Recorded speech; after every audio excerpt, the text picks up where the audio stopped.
বলো দুর্গা মাই কি। সংযুক্ত আরব আমিরাতের আজমান প্রদেশে সার্বজনীন শ্রী শ্রী লোকনাথ সেবাশ্রমের উদ্যোগে গত 7 এপ্রিল দশমীর মধ্য দিয়ে আমিরাতে প্রথমবারের মতো সার্বজনীন বাসন্তী পূজা সম্পন্ন হয়েছে। চট্টগ্রাম জেলার বোয়ালখালীর মেদুসমুনি আশ্রম থেকে চৈত্র মাসে প্রথম দুর্গাপূজার সূচনা হয়। বোধনের মধ্য দিয়ে গত 3রা এপ্রিল থেকে শুরু হয় এবং 7 এপ্রিল দশমীর মধ্য দিয়ে এই বাসন্তী পূজার সমাপ্তি ঘটে।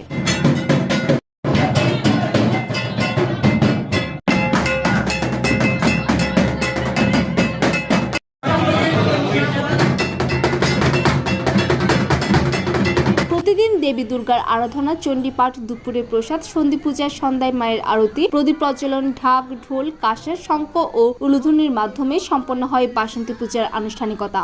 বাংলাদেশ, ইন্ডিয়া, নেপাল সহ অন্যান্য দেশের সনাতনীদের মায়ের পুজোতে দেখা যায়। আমিরাতে 7টি প্রদেশ থেকে প্রতিদিন হাজার হাজার প্রবাসী সনাতনীরা উপস্থিত ছিলেন। সনাতনীদের এই প্রধান ধর্মীয় উৎসবে প্রবাসী বেড়ে ওঠা নতুন প্রজন্মদের কাছে ধর্মীয় চেতনা ও দেশের বাংলা সংস্কৃতি চিত্র তুলে ধরা হয়। সনাতন ধর্মের অন্যতম ধর্মীয় উৎসব বাসন্তী পূজা প্রথমবারের মতো করতে পেরে মন্দিরের সকল সদস্যবৃন্দ অনেক আনন্দিত এবং আগামীতে সকলের সহযোগিতা নিয়ে এই বাসন্তী পূজা বৃহৎ পরিসরে আয়োজন করা হবে বলে জানান আয়োজকরা। এই পূজা পার্বণ অনুষ্ঠান এবং নানা ধর্মীয় অনুষ্ঠান করতে পারায় আমিরাত সরকারের প্রতি ধন্যবাদ জানান আয়োজক কমিটির সদস্যরা। বাসন্তী পূজায় প্রতিদিন ছিল সাংস্কৃতিক অনুষ্ঠান। পান, সুপারি, তেল, সিঁদুর, আলতা পরিয়ে 7 এপ্রিল সোমবার মাকে বিসর্জন দেওয়া হয়। সমবেত প্রার্থনার মধ্য দিয়ে দেবী দুর্গতি নাশিনী বিশ্বের সকল মানবের কল্যাণ বয়ে আনবে, এমনটাই প্রত্যাশা ভক্তদের।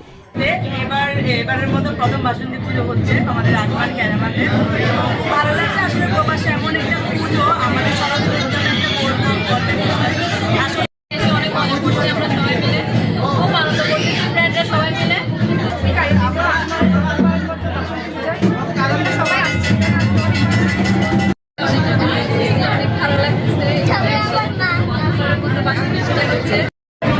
ডেস্ক নিউজ, সনাতন টিভি।